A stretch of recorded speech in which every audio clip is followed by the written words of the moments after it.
परमेश्वर का धन्यवाद करता हूं। आप सभी जनों को मसीही सलाम। प्रभु के में फिर से हमें एकत्रित होने का अनुग्रह और अवसर परमेश्वर ने दिया।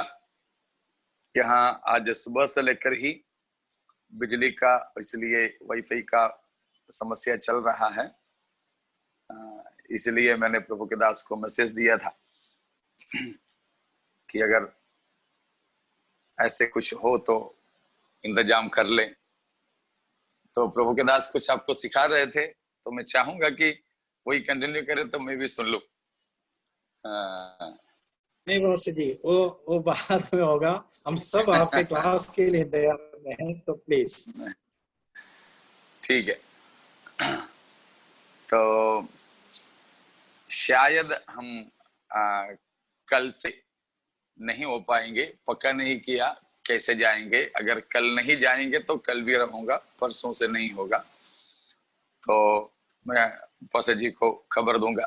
तो फाइनलाइजेशन उनकी तरफ से कि शादी के लिए दिल्ली जाना है, तो अभी अभी उन लोगों ने फाइनल डेट सब करके बताया है, तो पहुंचना जरूरी है। तो आप लोगों की प्रार्थना भी चाहेंगे, हमारी यात्राओं में भी परमेश्वर सहायता करें। शायद बाय रोड अगर जाएंगे तो आज की रात के समय में निकल जाएंगे, तो आप लोगों की प्रार्थना चाहते हैं तो संडे तक शायद वापस आ जाएं। फिर मंडे से हमारे क्लास उधर रहेगा, सुबह 9:30 बजे से लगातार 4:30 बजे तक है, मंडे टू थर्सडे। सोमवार से लेकर गुरुवार तक शाम तक वहां चलता रहेगा।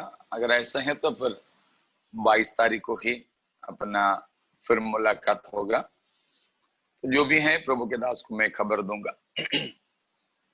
आइए हम परमेश्वर के वचन में प्रवेश करेंगे। 70 सप्ताहों के बारे में हम सीख रहे थे। तो कल हमने ये देखा कि 70 सप्ताहों को परमेश्वर ने किस उद्देश्य के साथ नियुक्त किया है। तो 70 सप्ताह इस्राएलियों के लिए और यरूशलेम नगर, यरूशलेम के शहर के लिए हैं। उसका 2 विभाजन हमने देखा, 69 और 1। उसमें 69 सप्ताह प्रभु यीशु मसीह के क्रूस की मृत्यु के साथ पूरा हो चुका है, और अब 70वां सप्ताह बाकी रह गया है। तो हम उसमें अब देखने जा रहे हैं कि इस 70 सप्ताहों का उद्देश्य क्या है। 70 सप्ताहों का उद्देश्य हमने 6 प्रकार की बातें हैं देखा है।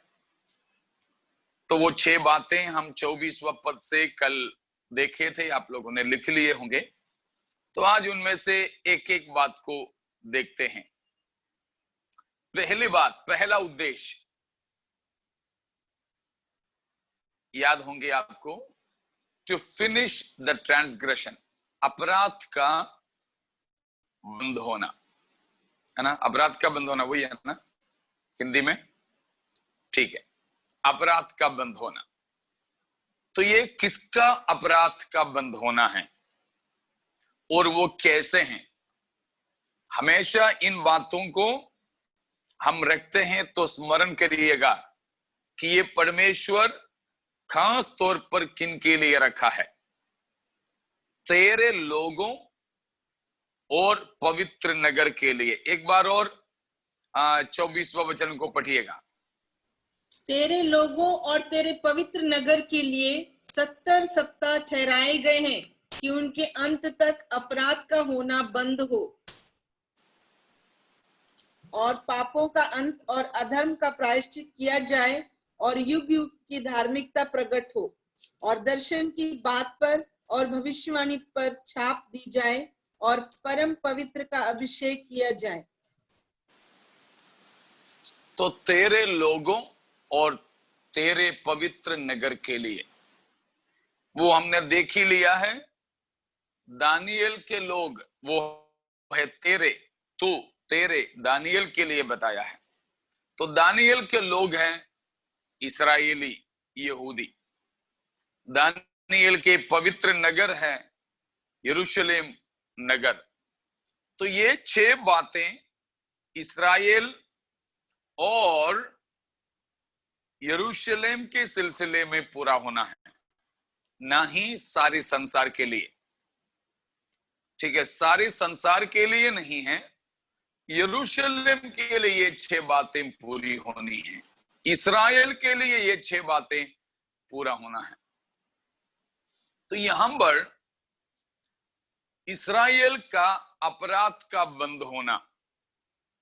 इस्राएल का अपराध क्या है, हमने पिछले कई दिनों से मनन करते आ रहे हैं। आपको याद जरूर होंगे इस्राएल का अपराध क्या है।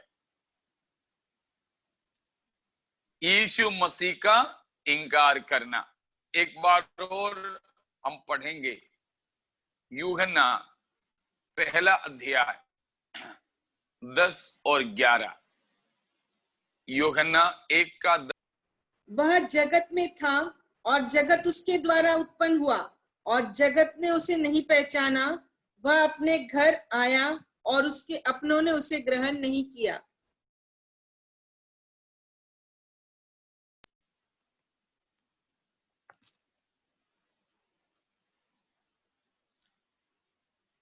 यीशु मसीह के बारे में लिखा है,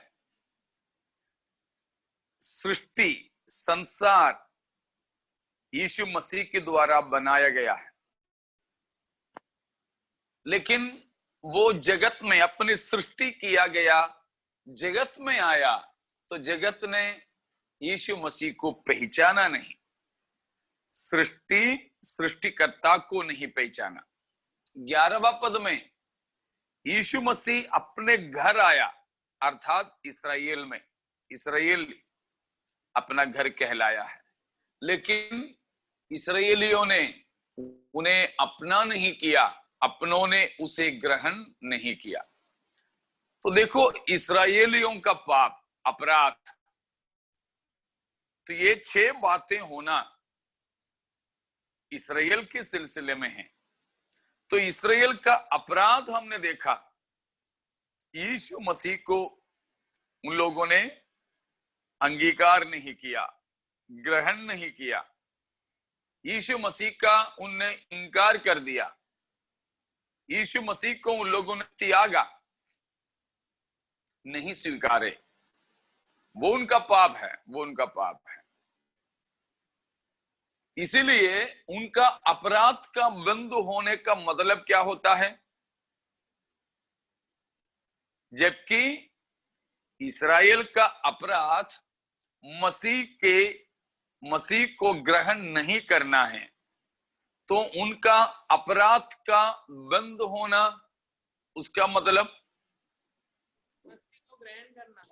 यीशु मसीह को ग्रहण करेंगे, वे मसीह को वापस ग्रहण करें। हमको मालूम है इस्राएल कब यीशु मसीह को ग्रहण करेंगे, यीशु को मसीह के तौर पर वे कब ग्रहण करेंगे, वो भी हमने सीखा है। कब ग्रहण करेंगे? जब यीशु मसीह महिमा के साथ संसार में आएंगे, तब 1000 साल से पहले महाक्लेश के अंत में यीशु मसीह जैतून के पहाड़ के ऊपर अपना पांव धरेंगे। जगत में यीशु मसीह वापस जब आएंगे, उसी को हम दोबारा आगमन जो कहते हैं, या दूसरा आगमन जो कहते हैं, तब यीशु को जिनको उन्होंने भेदा। इसलिए हमने देखा कि यीशु मसीह के शरीर के 5 घाव, अभी भी मसीह के शरीर में वो 5 घाव हैं। वो इसीलिए हैं कि यीशु ही मसीह है, उसका निशान है। यहूदियों ने रोमियों के हाथों में देकर जिस यीशु को क्रूस पर चढ़ाए उसी यीशु को परमेश्वर ने मसीह और प्रभु बनाया है, मसीह और प्रभु ठहराया है। ये सब कलीसिया के सबसे पहला प्रचार में ही पतरस प्रेरित ने बड़े साफ सफाई से बताया था, प्रेरितों के काम 2 अध्याय में। इसीलिए अपराध का होना बंद हो, उसका मतलब है इस्राएल का अपराध को क्षमा किया जाना। इस्राएलियों का अपराध को क्षमा कब किए जाएंगे? जब यीशु को मसीह जानकर इस्राएल पूरे पूरे देश उसे ग्रहण करेंगे। जैसे मैंने कहा, हमारे लिए उद्धार व्यक्तिगत है। अकेले अकेले में एक एक व्यक्ति यीशु मसीह पर विश्वास करना है, एक एक व्यक्ति बपतिस्मा लेना है, एक एक व्यक्ति पवित्र जीवन बिताना है। तो हमारे लिए कलीसिया में व्यक्तिगत तौर पर है मसीहियत, व्यक्तिगत तौर पर है हमारा विश्वास। लेकिन इस्राएलियों के लिए ऐसे नहीं। इस्राएल एक जाति है, एक समाज है, तो इसीलिए उनका मन फिराव सामाजिक तौर पर हो सकता है, उनका उद्धार भी सामाजिक तौर पर हो सकता है। अभी नहीं, तब। अब हर किसी के लिए व्यक्तिगत तौर पर है। इसीलिए अभी कोई इस्राएली विश्वास करेगा तो वो व्यक्ति उद्धार पाएगा। जैसे पौलुस इस्राएली था, उसने अपना व्यक्तिगत तौर पर विश्वास किया तो उसी का उद्धार हुआ। पौलुस ने विश्वास किया तो पूरे खानदान विश्वास उद्धार नहीं पाया। अभी हर किसी के लिए ऐसे हैं कि व्यक्तिगत तौर पर विश्वास करें तो वो व्यक्ति विश्वास में आएगा, उद्धार को पाएगा। लेकिन कलीसिया यहां से चले जाने के बाद, इसलिए भी याद रखिएगा कि हमारे मुख्य विषय हैं कलीसिया महाक्लेश में से होकर नहीं जाएगी। विरोध मसीह के आगमन से पहले कलीसिया उठा ली जाएगी। उसके लिए एक और मुद्दा यहां पर है, उसका एक और सबूत प्रमाण यहां पर है। वो ये है कि इस्राएलियों का उद्धार व्यक्तिगत तौर पर नहीं होगा, सामाजिक तौर पर होगा। सामाजिक तौर पर उनका उद्धार होना है तो कलीसिया का प्रबंध समाप्त होना है, यानी सिद्ध होना है। कलीसिया यहां रहें, संसार में रहें, उस समय इस्राएलियों को सामाजिक उद्धार देना परमेश्वर की व्यवस्था में नहीं है। कलीसिया जब से प्रारंभ हुआ तब से जब तक कलीसिया जगत में रहेगी तब तक, कुल मिला के कलीसिया के समय में उद्धार हर किसी के लिए व्यक्तिगत है। कलीसिया के शुरुआत से पहले भी, कलीसिया के उठा लिए जाने के बाद भी सामाजिक तौर पर उद्धार का प्रावधान है। ठीक है ना? पुराने नियम में भी ऐसे था। वो केवल इस्राएलियों के लिए ही नहीं था, परंतु अन्य जातियों के लिए भी परमेश्वर का वही व्यवस्था था। जैसा अच्छा दृष्टांत है नीनवे। योना नबी जाकर प्रचार किया, भविष्यवाणी सुनाया, परमेश्वर की चेतावनी दिया। उनमें से कई ऐसे लोग जरूर हुए होंगे कि जो मन नहीं फिराए, लेकिन वहां दिया है पूरे नगर, नीनवे शहर पूरे ही, नगर पूरे ही उद्धार पाए, मन फिराए। कलेक्टिव है, सामाजिक है। इस्राएलियों का भी वही बात है, वही बात। तो इस्राएल के घराना, उसका मतलब उनके अगुओं पर चलता है। हमें मालूम है गांवों में आप जाओगे तो गांव का प्रधान रहता है, गांव के मुखिया लोग रहते हैं, वो भी अगर नहीं तो सरपंच लोग रहते हैं। सरपंचों को, मुखियाओं को, ग्राम प्रधान को काफी अधिकार है, पहुंच है, प्रभाव है। आदिवासी गोत्रों को ले लो, गोत्रों का एक एक मुखिया रहते हैं, उनके कहने पर बाकी सब मानते हैं। उसी प्रकार इस्राएली समाज है, उनके अगुवे, उनके नेता लोग जो कहेंगे मानेंगे, वो प्रजा भी मानेंगे। उसी प्रकार यहां पर चाहिए था कि यीशु मसीह को इस्राएलियों के पुरखे लोग स्वीकार कर ले, लेकिन वो नहीं हुआ।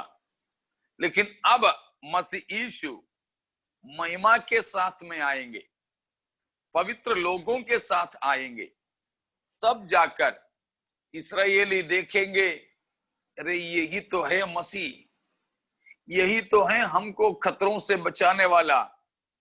लेकिन इसी को तो हमने, हमारे पुरखों ने क्रूस पर चढ़ाए थे। तो वे घुटना टेकेंगे, छाती पीटेंगे, आंसू बहाएंगे, यीशु को वे स्वीकार करेंगे मसीह जानकर। जिस घड़ी यहूदी या इस्राएली सामाजिक तौर पर यीशु को मसीह जानकर अंगीकार करेंगे, उसी घड़ी उनका अपराध क्षमा हो जाएगा, उसी घड़ी। लेकिन उसका समय हमने देखा है जब यीशु मसीह कलीसिया के साथ धरती पर आएंगे, तब है। देखिए उसके लिए परमेश्वर का वचन क्या कहता है। यशाया 59 का 20 और 21 को पढ़िएगा। यशाया 59, 20 and 21, 59, 20 और 21। यशाया। याकूब में जो अपराध से मन फिराते हैं, उनके लिए सियोन में एक छुड़ाने वाला आएगा। यहोवा की यही वाणी है।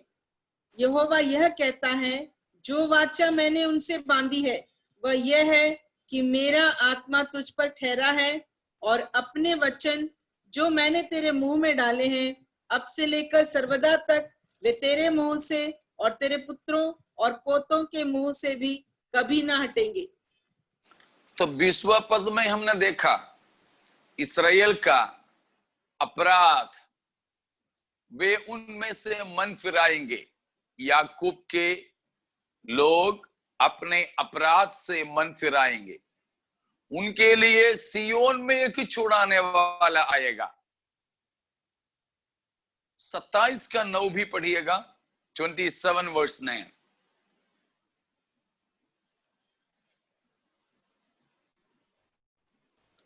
यशाया ही 27 का 10वां पद। हाँ जी।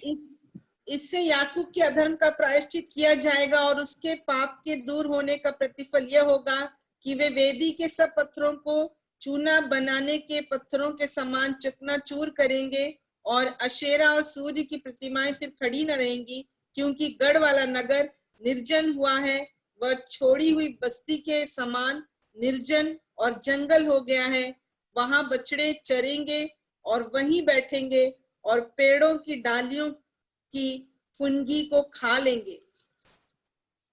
9वां पद है, हमने देखा कि 9, इससे याकूब के अधर्म का प्रायश्चित किया जाएगा।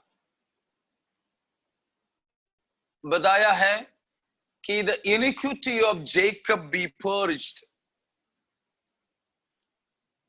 यहोवा परमेश्वर इस्राएलियों के नहीं तो याकूब से, याकूब का मतलब वहां पर है याकूब वंशी, इस्राएली, इस्राएलियों की जिंदगी से, उनके बीच में से उनकी अपराध को मिटा डालेगा, मिटा डालेगा,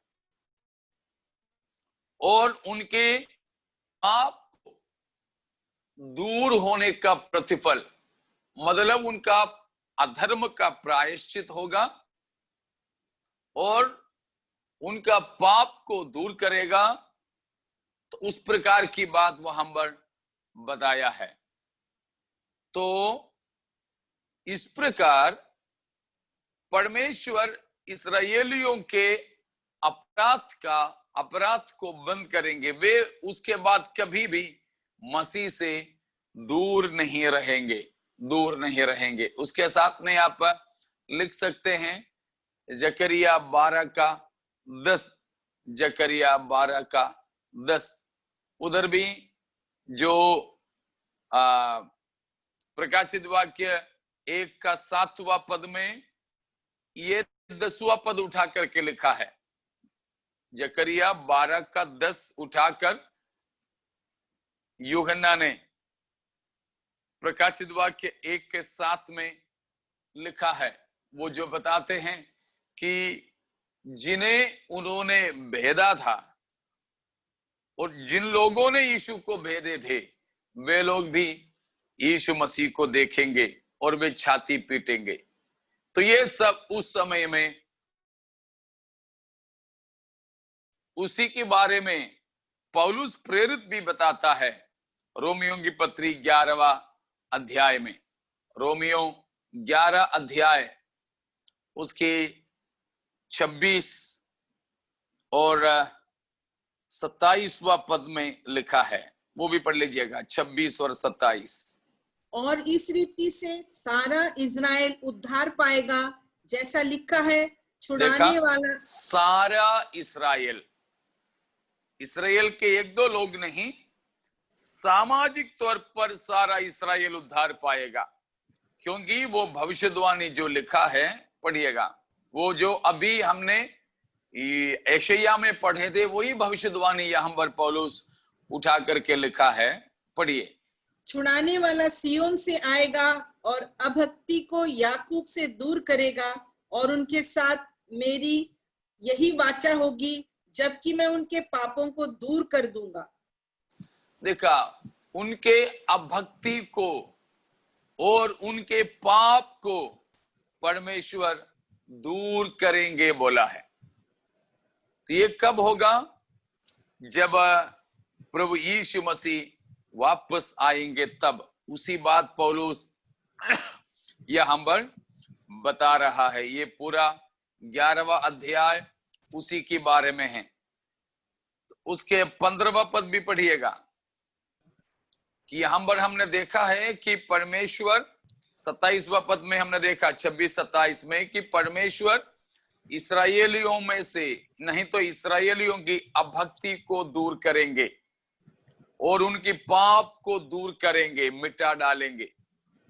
तो उसका मतलब क्या है? 15वां पद में बताया है, पढ़िए। क्योंकि जब उनका त्याग दिया जाना जगत के मिलाप का कारण हुआ, तो क्या उनका ग्रहण किया जाना मरे हुओं में से जी उठने के बराबर ना होगा?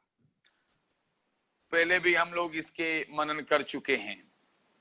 बताया है पौलुस कि इस्राएल का त्याग दिया जाना जगत के मेल मिलाप का कारण हुआ है परमेश्वर से।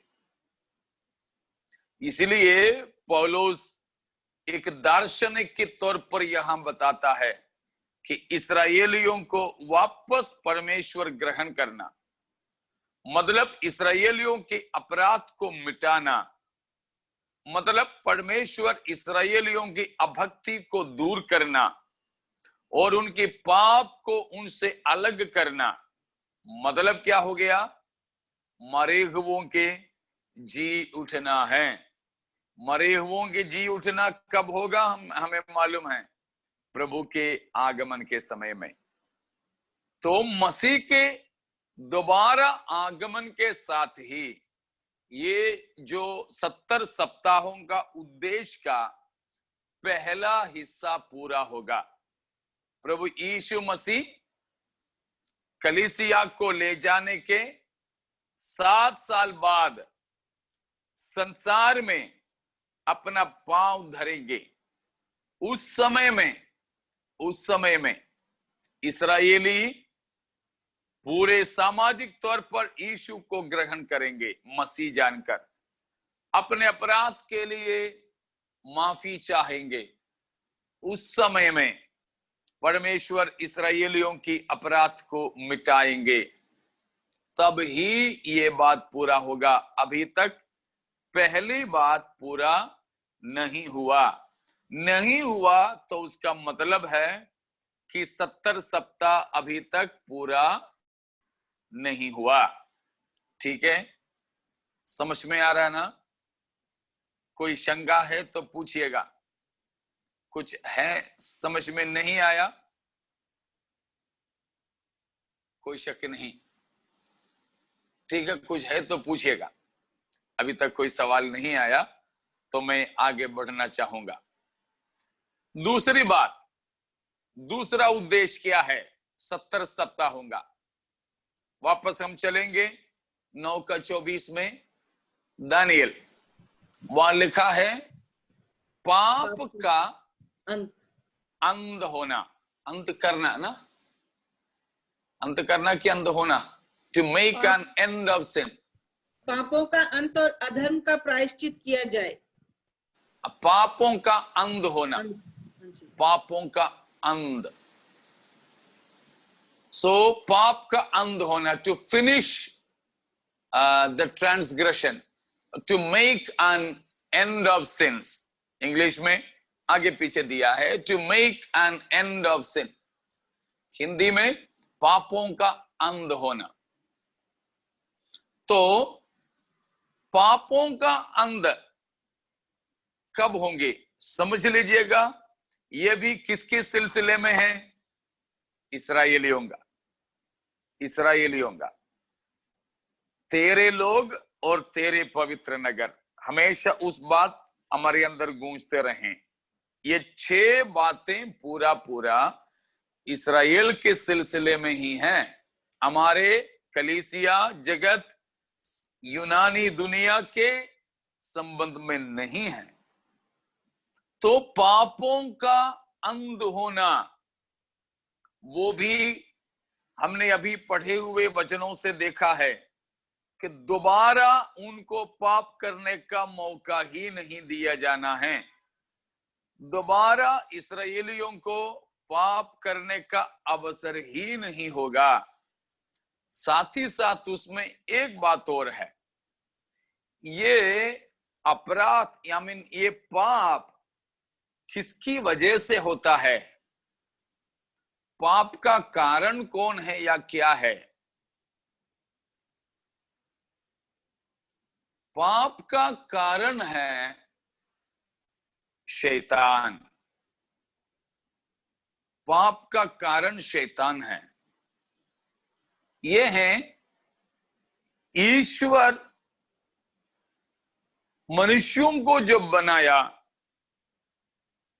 इंसानों को परमेश्वर ने बनाया, लेकिन मनुष्यों ने कैसे पाप किया?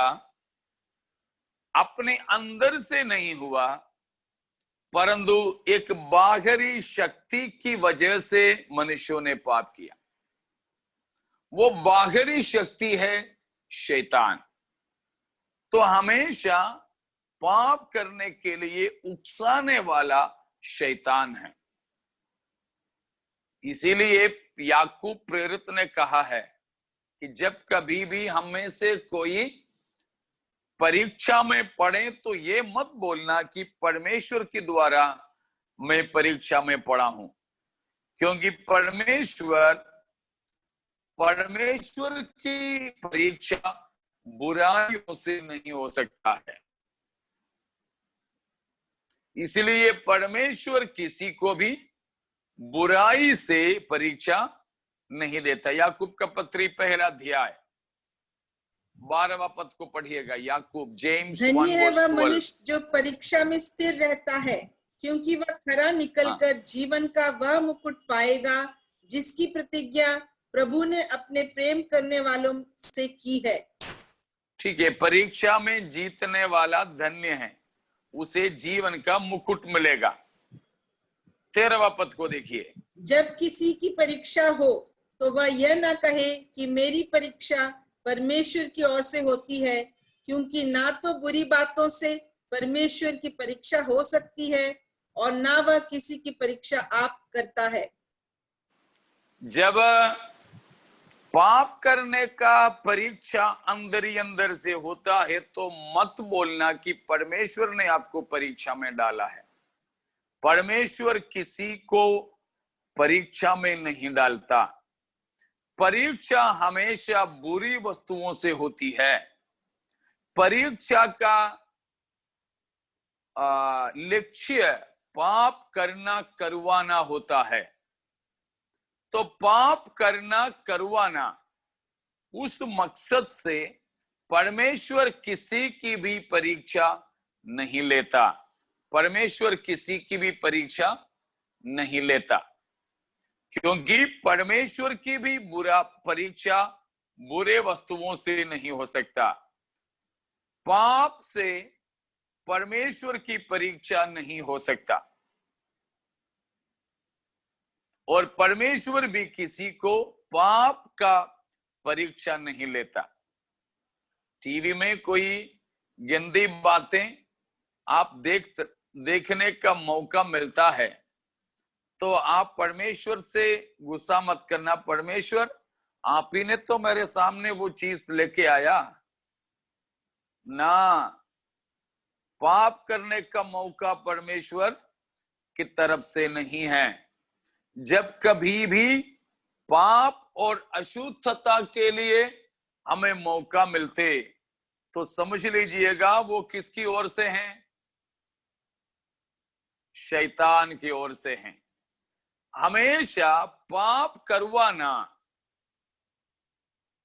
किसका कारण है? शैतान का कारण से होता है। इसीलिए जब 70 सप्ताहों में 6 बातें होंगे, उनमें से दूसरा पापों का अंत होना, तो एक मतलब हमने देख ही लिया कि परमेश्वर उनके पाप को उन पर से हटा देना इस्राएल से।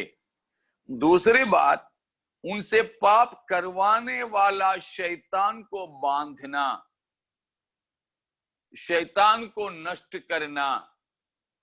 उनसे पाप करवाने वाला शैतान को मंच से हटा देना। जब तक शैतान रहता है तब तक मनुष्यों से वो पाप करवाता रहता है, करवाता रहता है।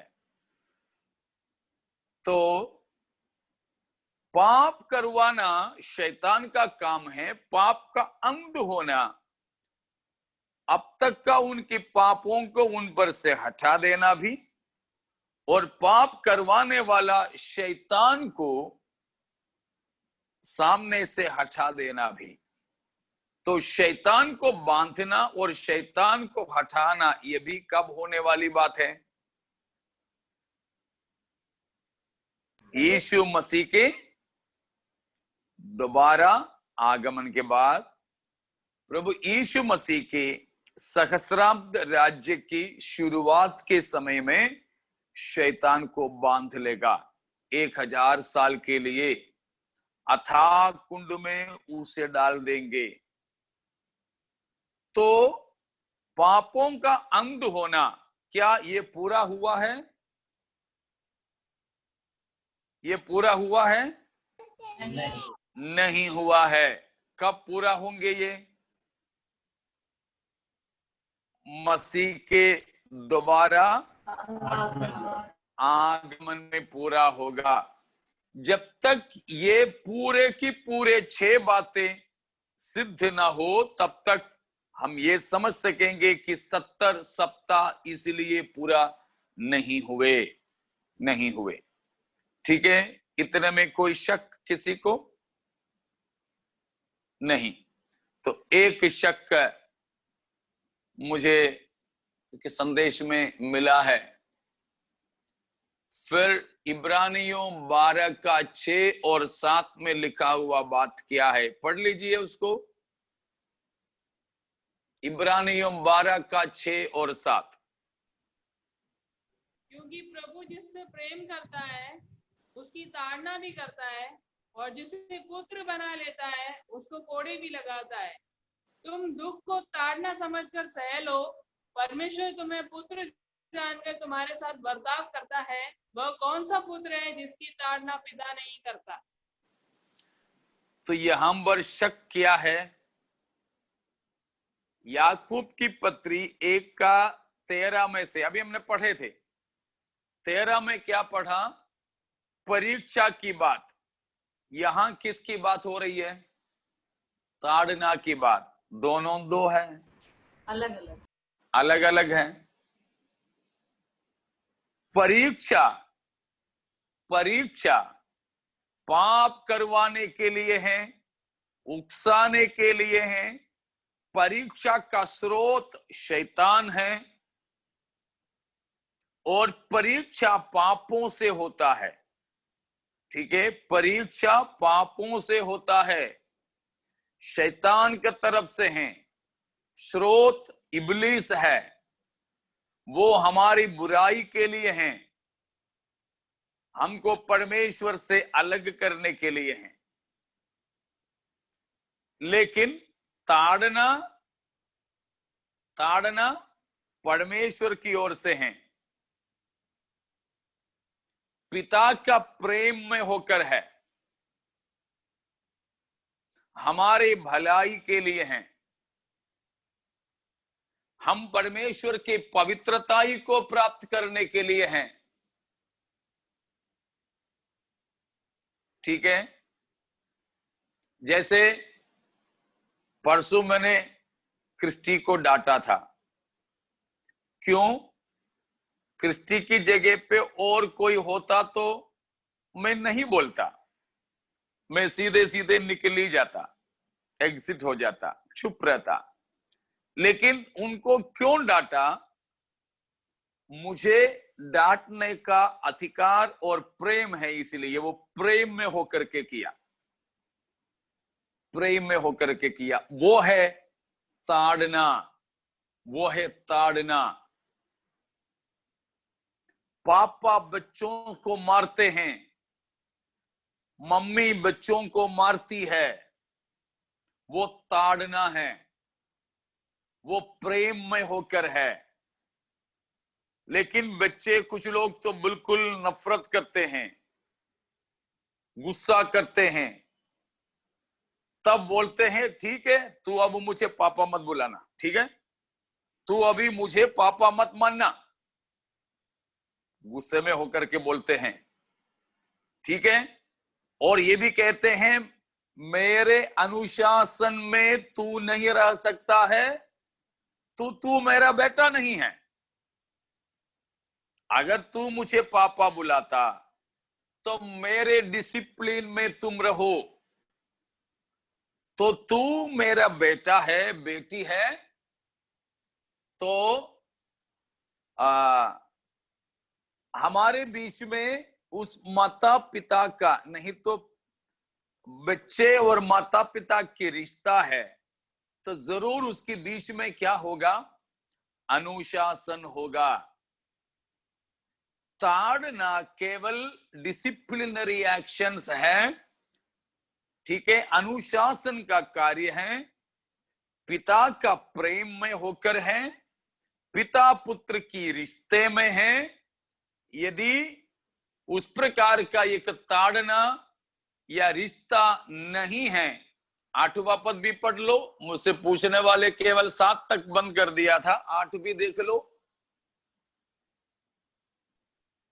यदि वह ताड़ना जिसके भागी सब होते हैं तुम्हारी नहीं हुई तो तुम पुत्र नहीं पर व्यभिचार की संतान ठहरे। बस,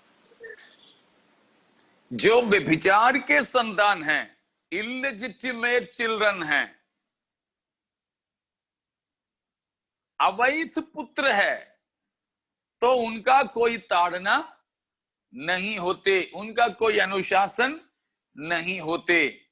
पापा के बेटे बनकर घर पे रहोगे तो ताड़ना है, सुबह इतने बजे उठना, नहीं उठोगे तो छड़ी से भी नहीं सीखोगे तो बोलेंगे कल से तुम खाली चटाई बिछा के नीचे सोना। क्यों? क्योंकि कल भी तू सही समय पे नहीं उठेंगे तो बाल्टी का पानी ऊपर डालेंगे। गद्दे पे सोओगे तो गीले हो जाएंगे, इसीलिए गद्दे पे मत सोना, फर्श पे सोना। घर पे रहना है तो अनुशासन में रहना, नहीं तो पापा पुत्र के रिश्ता नहीं, जहां तुझे जाना जाओ, इधर रहोगे तो अनुशासन में।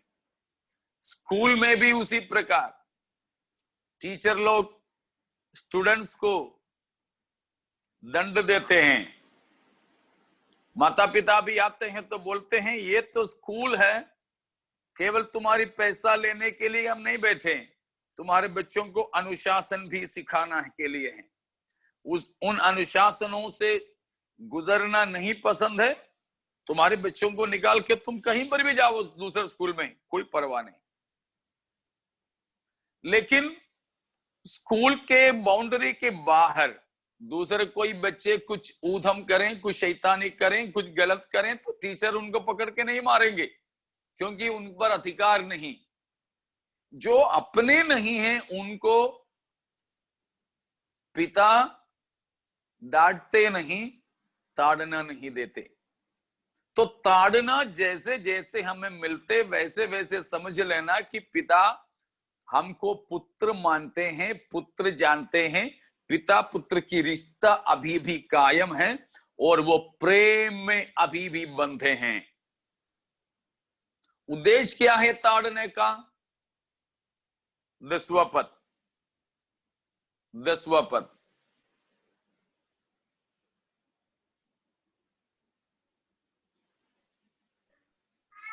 वे तो अपनी अपनी समझ के अनुसार थोड़े दिनों के लिए ताड़ना करते थे, पर वह तो हमारे लाभ के लिए ताड़ना करता है कि हम भी उसकी पवित्रता के भागी हो जाएं। हमारे माता पिताएं, हमारे पिछले दिनों में भी शायद हमने इस बात को लिए थे, हमारे माता पिता तो हमारे ताड़ना देते हैं कुछ समय के लिए। तब मैंने बोला था कि पापा का चप्पल पहनने लायक बेटा हो गया तो फिर उसको मारना नहीं, ऐसे कहावत है। तो मम्मी की उतनी बेटी हो गई तो अभी उसको मत मारना। कोई बड़े बच्चों को मारते हैं तो आस पड़ोस वाले भी आकर के पूछते हैं, इतने बड़े हो गए फिर भी तुम उनको मार रहे हो क्या? लेकिन परमेश्वर ताड़ना जो देता है वो किस लिए है? हमारी भलाई के लिए, अर्थात हम परमेश्वर की पवित्रता को प्राप्त करने के लिए। इसलिए जान लीजिए परीक्षा अलग है, ताड़ना अलग है। ठीक है, वो सवाल करने वाले को समझ में आ गए होंगे। तब तो दूसरा 2 और सवालें आई हैं। तब एक तो है उत्पत्ति 22 अध्याय में परमेश्वर ने इब्राहिम की परीक्षा ली, वो क्यों करके पूछा है। उधर भी मुझे सवाल है कि परमेश्वर ने इब्राहिम की परीक्षा लिया तो अपना प्रेम, आज्ञाकारिता, अधीनता को प्रस्तुत करने के लिए था या पाप करने के लिए था? फर्स्ट ऑप्शन, फर्स्ट वाला। पाप कराने के लिए नहीं था इब्राहिम से। तो वहां पर याकूब 1:13 पद में बताया परीक्षा नहीं है परमेश्वर ने इब्राहिम से जो लिया, परंतु वहां पर सही बोले दैट वाज ए परख, नॉट परीक्षा। That was not a temptation. परीक्षा का मतलब है टेम्पटेशन, अंग्रेजी में बोलते हैं, उसका सही मतलब है प्रलोभन, पाप करने के लिए उकसाना। लेकिन परमेश्वर ने इब्राहिम के साथ किया था वो टेस्टिंग था, testing our faith. God always test our faith. परमेश्वर हमारे प्रेम को हमारे विश्वास को, हमारे समर्पण को, हमारे लॉयल्टी, हमारे अधीन रहने की स्थिति को परखते हैं। उस प्रकार का एक परख था जो इब्राहिम के साथ में हुआ था 22 अध्याय में। उसमें वो जीत गया। क्या परख रहा था परमेश्वर? क्या परखा था? उसका प्रेम का परख कर रहा था। God was testing the love, the mercury of the love of Abraham, whether he divided his love between God and his son Isaac, or still his love is undivided towards God and God alone. परमेश्वर ये परखना चाहा इब्राहिम से कि इब्राहिम ने अपना प्रेम जो परमेश्वर से है, वो परमेश्वर का प्रेम परमेश्वर और अपने पुत्र के बीच में बांटा है या नहीं, या अभी भी इब्राहिम का प्रेम परमेश्वर के लिए बंटवारा किए बिना पूरा साबुत है, पूरा सेगा है, या आधा अधूरा है, यह देखना चाहा। और इब्राहिम जीत गए कि नहीं? उसमें इब्राहिम उस परख में जीत गया। वहां परीक्षा नहीं हो रहा था, परख में जीत गया। ठीक है, हाँ, टेस्टेड करके लिखा है अंग्रेजी में, टेस्टिंग करके लिखा है 22 अध्याय उत्पत्ति में। और वहां पर तो परमेश्वर उनका, उसकी विश्वास, उनका प्रेम, विशेषकर ये दो चीज, और तीसरा है आज्ञाकारिता। देखिए उसके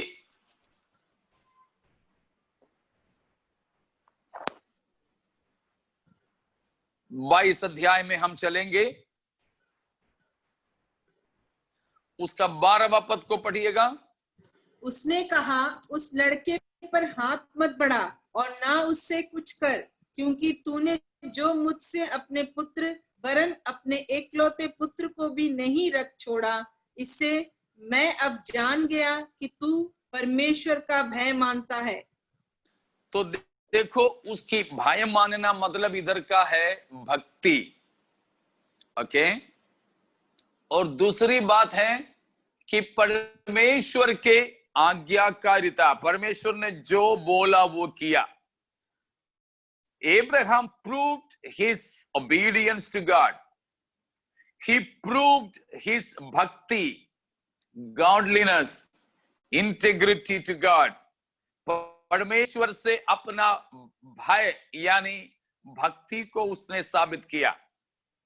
और इब्राहिम ने इस बलिदान करने के द्वारा परमेश्वर से अपना प्रेम को प्रकट किया।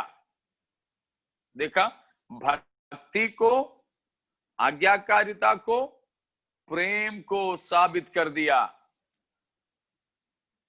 उसका 22 अध्याय के दूसरा पद में यहोवा परमेश्वर ने कहा कि तू अपना पुत्र को, कोमा डाल करके लिखा है, अपने पुत्र अर्थात अपने एकलौते पुत्र इसहाक को, कोमा, जिससे तू प्रेम रखता है।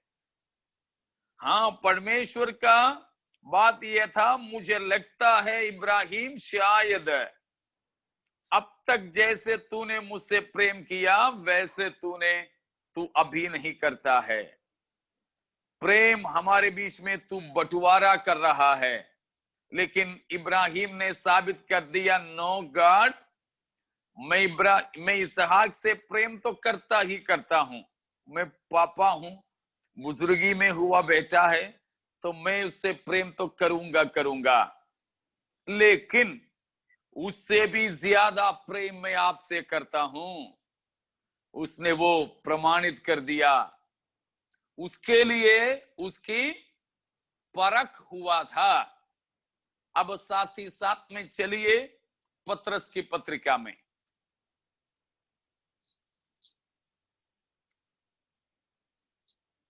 पहला पत्रस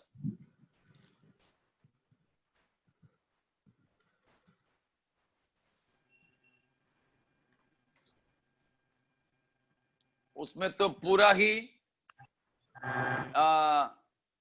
परमेश्वर के लोगों को जिन कठिनाइयों से होकर के गुजरना है, उन तमाम प्रकार के परेशानियों के बारे में, कष्टों के बारे में बताया है।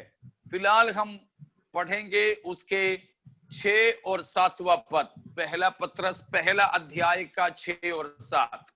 इस कारण तुम मगन होते हो, यद्यपि अवश्य है कि अभी कुछ दिन के लिए नाना प्रकार की परीक्षाओं के कारण दुख में हो, और यह इसलिए है कि तुम्हारा परखा हुआ विश्वास, जो आग से ताए हुए नाशवान सोने से भी कहीं अधिक बहुमूल्य है, यीशु मसीह के प्रकट होने पर प्रशंसा और महिमा और आदर का कारण ठहरे।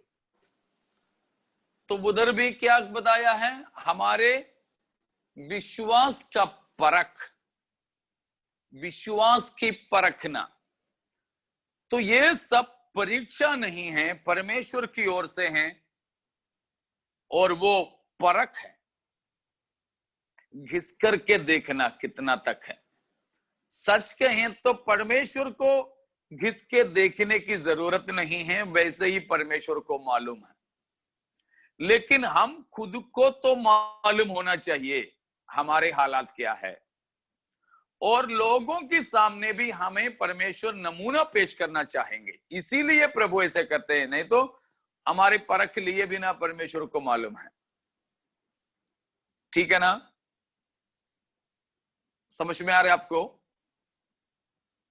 हमारे विश्वास, प्रेम, भक्ति, आज्ञाकारिता आदि चीजों को परमेश्वर क्या कर रहे हैं? कठिनाइयों, परेशानियों में घिस करके उसको देख रहे हैं कहां तक ये प्योर है। हमारे पास में कभी कभी मिलता है ना कोई सोना, जैसे कोई जेवर खेत से मिल जाता है, तो क्या करता है? तुरंत लेकर सुनार के पास में ले जाएंगे? नहीं, उसको धोएंगे पहले अच्छे से घिस कर। धोने के बाद में देखेंगे फिर भी चमक रहा है, तो हमारे क्या बोलते हैं, पत्थर है ना पीसने वाला, उस पे थोड़ा सा घिस करके देखेंगे। हाँ, घिसने के बाद भी घिसे हुए अंदर में भी वही चमक है, तो हम देखेंगे हाँ ये तो फिर असली है। नहीं तो नकली है, तो ऊपर ही ऊपर साबुन से घिस के धो ले तो ही चमकीला कम हो जाता है। घिसो तो पूरा अंदर का कॉपर है तो कॉपर, पीतल, तांबा, नहीं तो लोहा बाहर आ जाएगा। इसी प्रकार हमको क्या करते हैं? घिस करके देखते हैं ये चारों चीजों का। और भी है, फिलहाल तो मैं 4 ही बताया, प्रेम, विश्वास, आज्ञाकारिता, भक्ति। इन चीजों को घिस कर देखेंगे। तो सवाल है, परमेश्वर को ऐसे घिस के देखने की जरूरत है कि वैसे परमेश्वर को नहीं मालूम? मालूम है, परमेश्वर को मालूम है। परमेश्वर को ये मालूम करने के लिए खुदा हम किसी को नहीं घिसते हैं, ठीक है? फिर किसको जानने के लिए? 3 झुंड। एक तो हम खुद को मालूम होना चाहिए। कई बार तो मैं नकली हूं, कई बार मैं नकली हूं, बिल्कुल ढोलक है, अंदर पूरा खाली है, ऊपर से बजाओ तो भूम भूम भूम बजेगा बस। लेकिन मैं क्या सोचता हूं? ढुम ढुम भूम भूम बजने से मैं सोचता हूं तो मैं तो हूं कुछ, लेकिन मैं कुछ नहीं है। मुझे समझाने के लिए प्रभु परख में डाल देता है। तब हाथ पैर मारते हैं तो बोलता है, बेटा तुझे तैरना नहीं आता, अभी तक घुटने भर की पानी में तू खेल रहा था, अब गले भर के में आ गया तो बस हो गया तेरा, मैं खुद को संभालूंगा। अरे बाप रे, मैं इतना ही था क्या? मेरा भक्ति, मेरा प्रेम इतना ही था? प्रभु जी सॉरी सॉरी। परख में इसलिए डालते, खुद को पहचाने हम कहां तक सही है। दूसरा अगर हम सही निकले, जैसे देखो इब्राहिम सही निकला। क्यों इब्राहिम को सही निकलेंगे प्रभु जानकर भी डाला? हमारे आदर्श बनने के लिए, हमारे आदर्श में सामने वाले को परख में डाल देंगे परमेश्वर। और तीसरा, शैतान के सामने भी हमारे भक्ति, प्रेम, विश्वास, इन सबको प्रस्तुत करना परमेश्वर को कभी कभी होता है, जैसे अय्यूब के जीवन में हुआ था। इसलिए मैं ये सवाल करना चाहूंगा, हमको परमेश्वर पर विश्वास और भरोसा है ना? नहीं, हमको परमेश्वर पर भरोसा और विश्वास है। मेरा सवाल, परमेश्वर को हम पर भरोसा और विश्वास है? परमेश्वर को हम पर है भरोसा और विश्वास? अय्यूब पर परमेश्वर को भरोसा था। अय्यूब पर केवल परमेश्वर पर ही अय्यूब को विश्वास नहीं था, परंतु अय्यूब पर परमेश्वर को भी विश्वास था। इसीलिए चुटकी बजाकर शैतान को चुनौती दिया, शैतान तू उसकी सब कुछ को छू ले, मैं देख अय्यूब के चारों ओर की बाड़ा को तोड़ के देता हूं, उसकी जान को, उसको लेकिन छूना मत। उसकी बच्चों तक को छुआ। हमने पिछले दिनों में, कल और परसों हमारे शाम की रात की बाइबल क्लास में बताया, अय्यूब के 10 बच्चे और उनके 10 बच्चों के पति पत्नियां 10-10-20, तो ये 10 बच्चों के 2-2 करके भी बच्चे हो तो 20 बच्चे। तो अय्यूब के 10 बच्चे लोग, उनके 10 पति पत्नियां और उनके 20 बच्चे, कम से कम, बच्चों का गिनती हमें नहीं मालूम, मैं अंदाजा लगा रहा हूं, कम से कम 40 लोग एक साथ में मर गए। उतना बड़ा विपत्ति में पड़ा तो भी परमेश्वर को तो अय्यूब पर इतना भरोसा था कि ये सब कुछ भी हो जाए कि वो पाप नहीं करेगा।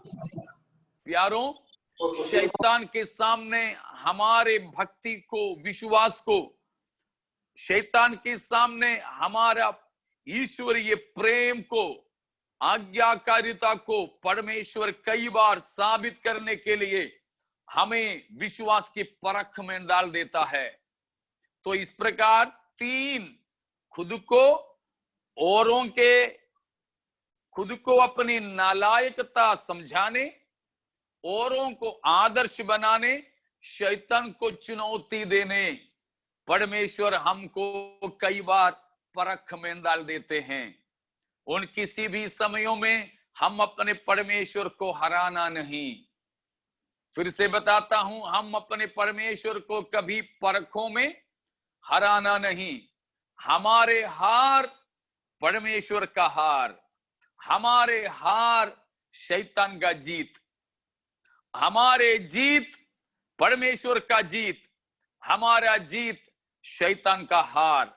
ये बात को बिल्कुल हमें समझकर परखों से हमें होकर उत्तीर्ण होना है, जयवंत होना है।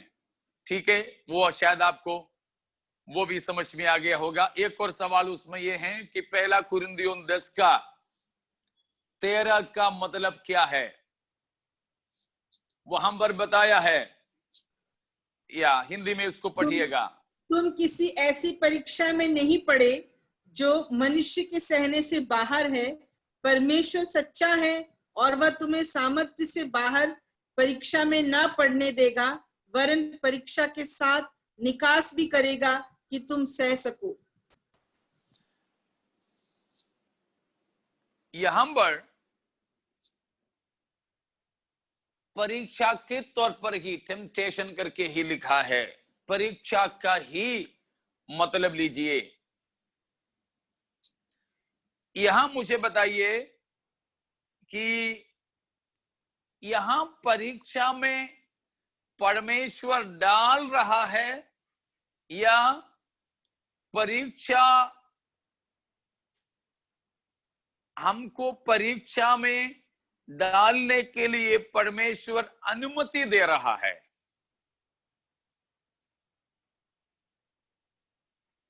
परमेश्वर हमको परीक्षा में डाल रहे हैं या परमेश्वर उसके लिए अनुमति दे रहे हैं? अनुमति दे रहे हैं। दोनों भी नहीं है। फिर क्या है तीसरा?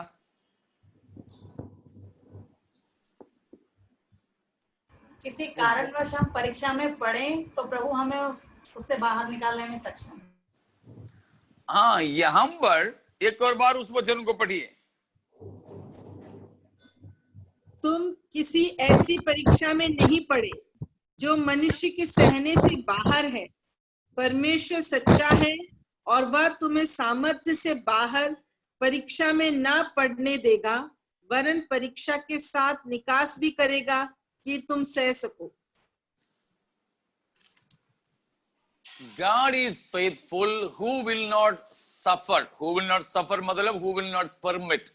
वहां suffer का मतलब है permit. Who will not allow you to be tempted above that ye are able. तो यहां पर हिंदी में भी हम उसी प्रकार पढ़ते हैं। परमेश्वर तुम्हें सामर्थ्य से बाहर परीक्षा में न पड़ने देगा, मतलब परमेश्वर अनुमति दे रहे हैं। ओके, परमेश्वर अनुमति दे रहे हैं वहां पर। जैसे कि परमेश्वर की अनुमति के बिना, परमेश्वर की अनुमति के बिना परीक्षा में पढ़ने के लिए या परीक्षा में डालने के लिए शैतान को अनुमति नहीं देगा। मैं एम्पलीफाइड वर्जन में से पढ़ता हूं। फॉर नो टेम्पटेशन, ब्रैकेट में दिया है, no trial regarded as enticing to sin, no matter how it comes or where it leads, has overtaken you and laid hold on you that is not common to man. That is, no temptation or trial has come to you that is beyond human resistance, and that is not adjusted and adapted and belonging to human experience, and such as man can bear. But God is faithful to his word and to his compassionate nature, and he can be trusted not to let you be tempted and tried and assayed beyond your ability and strength of resistance and power to endure. But with the temptation, he will always also provide the way out, the means of escape to a landing place, that you may be capable and strong and powerful to bear up under it patiently. बहुत ही विवरण के साथ में इस वचन को amplified version में दिया है। आप लोग उसको पढ़ के देख सकते हैं। तो उसका मतलब यहां का परीक्षा, यहां की परीक्षा का मतलब केवल पाप करने का प्रलोभन ही नहीं है, परंतु प्रभु से दूर होने वाला कठिनाइयां भी है, मुश्किल मुसीबत, और यहां की परीक्षा का मतलब trials and testing and temptations, ये तीनों का एक मिलन है।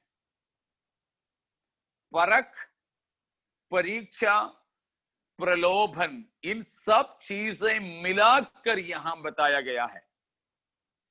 प्रभु से दूर होने वाली बात है। 11वां 12वां पदों में भी उसी प्रकार की बात बताया है कि प्रभु से या विश्वास से गिर जाने वाली बात। विश्वास से हमको गिरा देने वाली कुछ भी बात को परमेश्वर सीधे नहीं भेज रहे हैं, लेकिन हमारे जीवन में आने के लिए परमेश्वर अनुमति दे रहे हैं। आपको मालूम है कि शैतान प्रभु यीशु मसीह के पास, शैतान प्रभु यीशु मसीह के पास में एक खत लेकर के दिया था। किसके नाम पे? यीशु मसीह ने उस खत को, उसको निकाल करके पढ़ करके देखा, उसको निकाला और पढ़ के देखा, कुछ लिखा है तो पढ़ के देखा, और पढ़ के देखने के बाद में प्रभु यीशु मसीह ने क्या कर दिया, पूरा पढ़ लिया तो लिखा है सेवा में, to Jesus Christ from Satan, शैतान की तरफ से है खत। प्रेषक शैतान है, सारे जगत का भरमाने वाला, परमेश्वर का बैरी, नरक, पूरा एड्रेस दिया है। टू सेवा में, यीशु मसीह वर्तमान में पृथ्वी पे रह रहे हैं। विषय, विषय दिया, सब्जेक्ट दिया, विषय दिया। विषय है पतरस और उनके साथ के तुम्हारे सब चेलों को कुछ दिन के लिए मेरे वश में कर दिए जाए।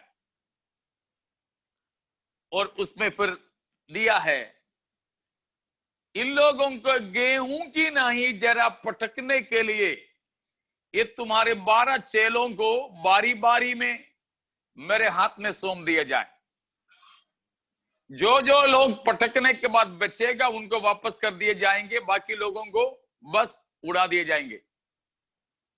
लेकिन देखो, परमिशन मांग रहा है, अनुमति मांग रहा है। परमेश्वर ने दस्तखत करके ठीक है, अलाउड, परमिटेड, पहला पत्रस को 10 दिन के लिए लिख करके दस्तखत करके सील मार के दे दिया। कम ऑन, दे दिया? नहीं, फिर क्या किया? पढ़ते ही प्रभु ने उसको फाड़ दिया, शैतान की एप्लीकेशन को फाड़ा, फाड़ कर कचड़े में डाल दिया। तुरंत ही यीशु मसीह ने पिता परमेश्वर के लिए एक खत लिखा, पिता इस प्रकार पतरस आदि लोगों को शैतान ने मांगा है, मत देना शैतान के हाथों में। ये पतरस लोगों को पता नहीं चला, चला था? नहीं चला। कई दिनों के बाद में यीशु मसीह ने बोला, पतरस तुम्हें मालूम, तुमको गेहूं की नाई पटकने के लिए शैतान ने 2 बार मुझसे अनुमति मांगा, लेकिन मैंने अनुमति नहीं दिया। मैं पिता परमेश्वर से तुम्हारे लिए विनती की ताकि तुम्हारा विश्वास जाते ना रहे। നിന്റെ വിശ്വാസം പോയി പോകാതിരിക്കേണ്ടതിന് ഞാൻ നിനക്ക് വേണ്ടി അപേക്ഷിച്ചു. ആരോടാ? പിതാവിനോട്. तेरा विश्वास जाते ना रहे, तुम्हारे विश्वास उड़ ना जाए, उसके लिए मैं शैतान को अनुमति नहीं दिया कि तुमको परीक्षा में डाल दें। लेकिन पहले अभी हमने कहा अय्यूब के नाम पे, अय्यूब के लिए एप्लीकेशन दिया तो परमेश्वर ने सैंक्शन कर दिया, अलाउड, लेके जाओ तुम। इसी प्रकार क्यों अय्यूब के लिए परीक्षा की अनुमति देने वाले परमेश्वर पत्रस के लिए अनुमति नहीं दिया? वही है 1 कुरिन्थी 10:13। क्या है? क्योंकि परमेश्वर ने अय्यूब के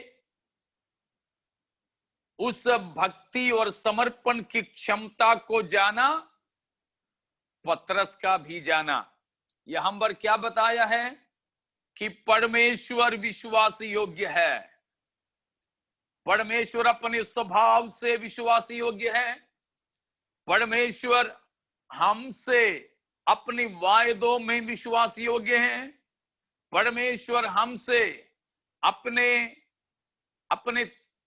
तरस खाने में विश्वास योग्य है। वो प्रभु हमको शैतान के हाथों में पटकाना नहीं चाहा। इसीलिए परमेश्वर ने पत्रस को शत्रु के हाथों में नहीं दिया। तो ये 13वां पद का मतलब ये है कि किसी प्रकार की भी विपत्ति हमारे जीवन में आवे तो उतना ही हमें देंगे जितना हम बर्दाश्त कर सकें। अगर परमेश्वर कोई बोझ हमारे सिर पर दे दे, पीठ पर या कंधे पर रख दे, तो हमारे परमेश्वर प्रेमी पिता की तरह है। वो अपने बच्चों की क्षमता जानता है। अपने बच्चे उठाने लायक ही बोझ हमारे ऊपर रखेंगे, उससे 1 ग्राम भी ज्यादा नहीं रखेंगे। Praise the Lord. अगर परमेश्वर किसी को हमारे दम दबाने के लिए अनुमति देंगे तो परमेश्वर उतने ही पल में दबाने देंगे जितने पल हम बिना ऑक्सीजन के रह सके, उतना ही। समझ रहे हो ना?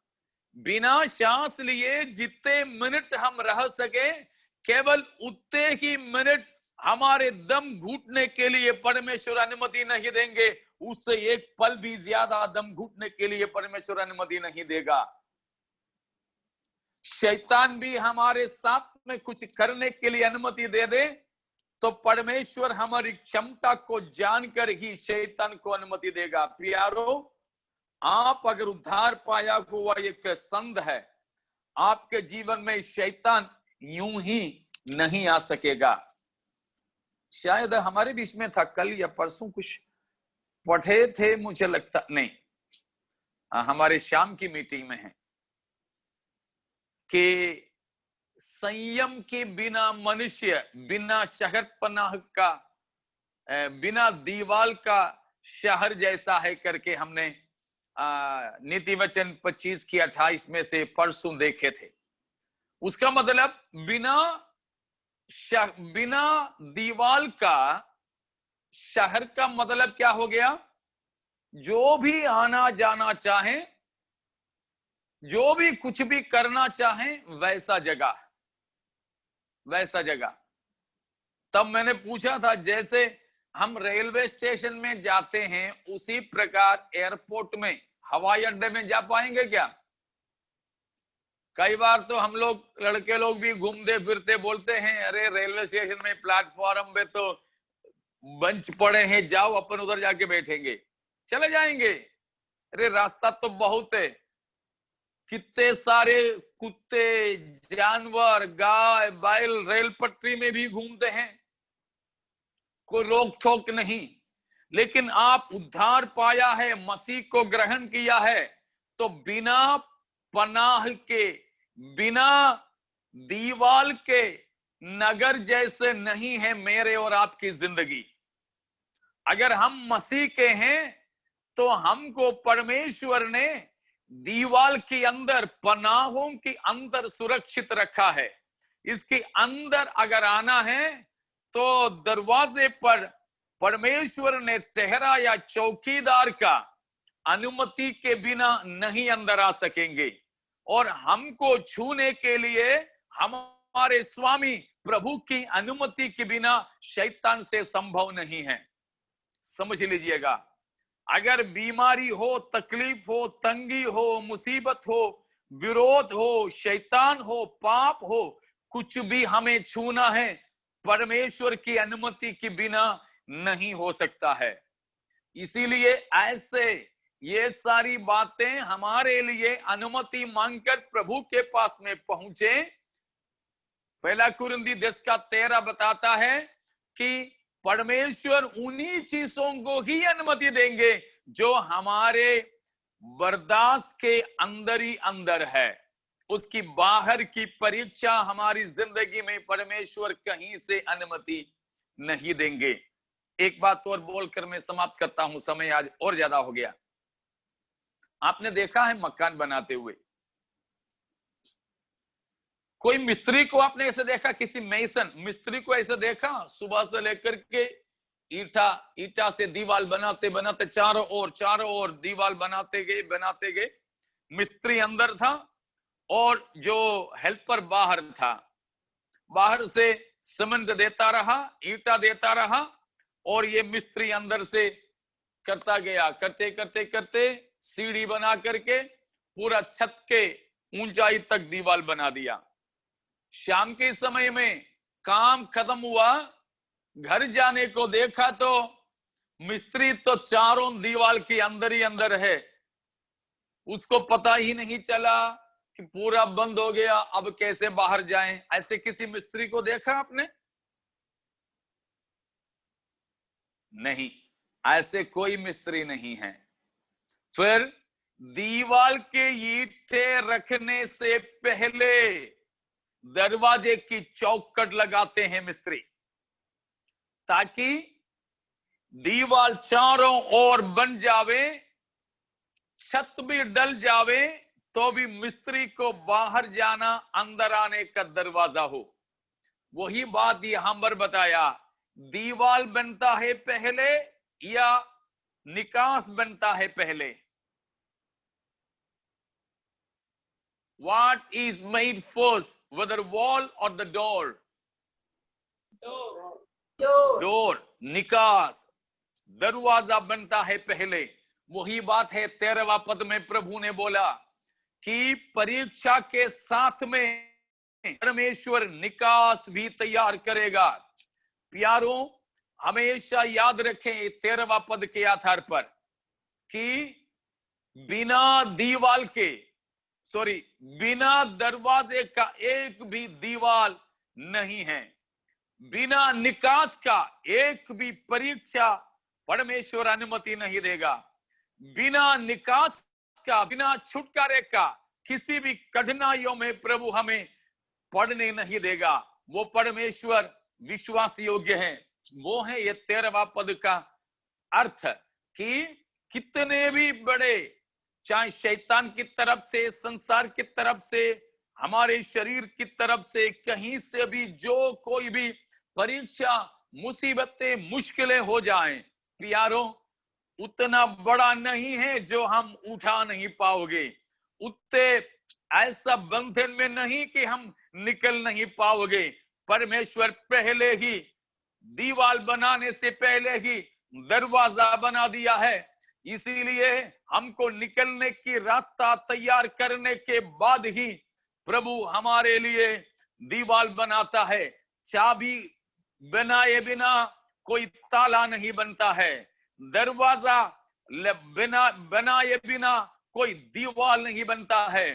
तो हमारी जिंदगी में भी समाधान पहले ही तैयार किए बिना समस्याओं में परमेश्वर पड़ने नहीं देंगे आज भी। इसलिए कोई भी किसी प्रकार की कठिनाइयों से गुजरते हो, समझ लेना इसको उठाने का ताकत खुदा ने मुझे दिया। मेरे जीवन में कई बार कई प्रकार की कठिनाइयां, बहुत बोझ से दबने की स्थिति आया, तुरंत पवित्र आत्मा मुझे ये वचन याद दिलाता था तो मैं बिल्कुल हर्षित होकर प्रभु का धन्यवाद करता था। प्रभु जी, इतना बोझ अगर आपने मेरे ऊपर रख दिया तो आपने मुझे इतना ताकत भी दिया है कि मैं उसको उठा सकूं, इसलिए मैं उसके नीचे दब नहीं जाऊंगा, मैं जरूर उठाऊंगा, मुझे उसके लिए प्रभु ने शक्ति दिया है।